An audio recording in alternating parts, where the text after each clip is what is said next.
नाही आमचा संप्रदाय काय पैसे घेत नाही, जे द्याल ते. आता दुसरं 10,000 15,000 25,000 लाखानं चालले.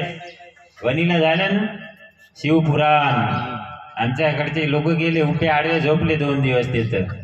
घरी मखमलीच्या गादीवर झोपते, पण त्या शिवपुराणामध्ये नुसत्या चटाईवर झोपले लेकाचे.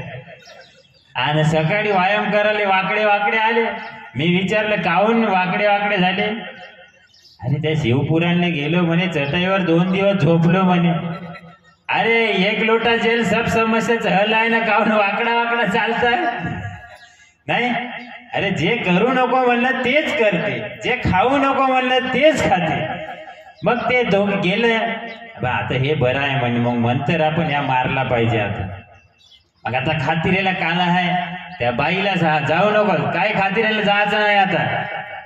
त्याच एक काला गेला म्हणे 22 तारखेचा, आता नाही सोडत मी 26 तारखेचा काला, मी जाईनच म्हणे. आता जमलं बेटर म्हणे. नाही, संत सांगती ती ऐकत नाही, इंद्रियाचे ऐकतो. कीर्तनी मान डोलवितो, परी कोंबडे बकरे खातो. नाही, संतांनी जे सांगितलं त्याच्या विपरीत आम्ही जातो. संत जीवन असताना मेले, जिवंतपणी मेले. सद्गुरू बाजीराव महाराज जिवंतपणी मेले. अनंत महाराज जिवंतपणी मरून आहे, समाजाला आज उभं त्यांच्या पराक्रमाने अभ्यासाने समाजाला सांगत आहे. मित्रो, रात्रंदिवस अभ्यास करून सांगत आहे.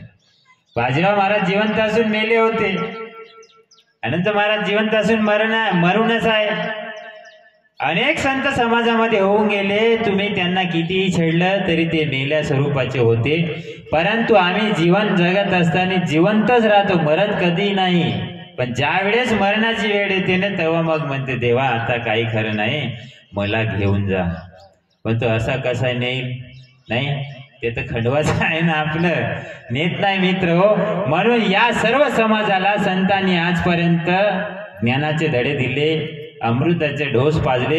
परंतु आमचं चमडे इतकं जाड आहे, त्यांचे ढोस आम्हाला काही लागले नाही मित्र हो. संतांचा हा अनुभव जीवनात जर आम्ही ऐकला तर मित्र हो, आमच्या जीवनात सुखाची प्राप्ती होते. अन्यथा काही केलं तरी सुख प्राप्त होत नाही.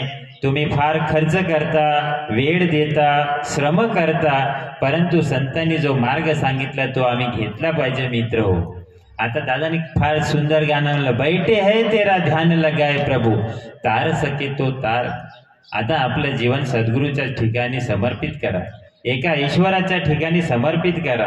आपुला तो देव एक करुणे घ्याना, आणि तेने विना जीवा सुख नव्हे. परंतु आमची भानगड इतकी आहे मित्र हो, एक देव झाला की दुसरा, दुसरा झाला की तिसरा, तिथं कोणता तरी निघला तर तिथं पाळलं जाते, येतं पाळलं जाते. 100 देव हिंडले तरी त्या देवाले हातपायच आहे, आणि ह्या देवाले हातपास आहे. म्हणून बैठे है तेरा ध्यान लगाए प्रभू, आता तार सके तो तार. देवा, हाताने कर्म करा, चांगले कर्म करा. समाजामध्ये कुटुंबामध्ये जीवन जगत असताना चांगले जगा, एकामेकावर प्रेम समर्पण करा. आणि कर्म करत असताना मित्र हो, त्या ईश्वराच्या भरोश्यावर आपलं सर्व साधन सोपून द्या. आता सबविद्या का ज्ञान गुरु है, परंतु आम्ही गुरुच्या ठिकाणी आदर ठेवत नाही आहे मित्र हो. गु म्हणजे अंधकार आणि रु म्हणजे प्रकाश. अंधकारातून प्रकाशाकडे नेण्याचं सामर्थ्य एका संताकडे आहे, गुरुकडे आहे. म्हणून आम्ही जीवनामध्ये कोणाला तरी गुरु केला पाहिजे. गुरु अनेक प्रकारचा आहे. व्यवहारामध्ये गुरु आहे, आपल्या कुटुंबामध्ये गुरु आहे, आध्यात्मिक क्षेत्रामध्ये गुरु आहे.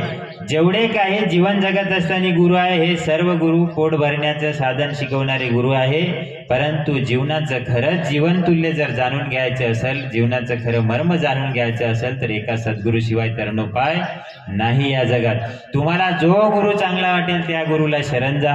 त्यांनी सांगितलेल्या वचनावर निष्ठा ठेवा, त्यांनी सांगितलेला मार्ग अनुसरा, आणि आपलं जीवन धन्य बनवा. मित्र हो, ज्यावेळेस सद्गुरू बाजीराव महाराज होते त्यावेळेस त्यांनी एकाही रुपयाचा छंद लावला नाही. लोक सोन्याच्या अंगठ्या टाकायचे, महाराज फेकून द्यायचे. असे परमश्रेष्ठ सद्गुरू आपल्याला मिळाले. काय श्रोत्रिय ब्रह्मलीन आहे, आजन्म ब्रह्मचर्य घातले. श्रोत्रिय आणि ब्रह्मलीन सद्गुरू, ब्रह्मनिष्ठ सद्गुरू असल्याशिवाय त्या सद्गुरूचं ज्ञान तुमच्यापर्यंत पोहोचू शकत नाही. जगात अनेक गुरु आहेत. म्हणून अशा सद्गुरूला शरण जा की जो प्रकाश अज्ञानाकडून ज्ञानाकडे नेईल, अंधकारातून प्रकाशाकडे नेईल. अशा सद्गुरूला शरण जा आणि आपलं जीवन धन्य बनवा. इतकंच मी या ठिकाणी सांगू इच्छितो आणि माझ्या वाणीला या ठिकाणी विराम देतो. श्री गुरुदेव की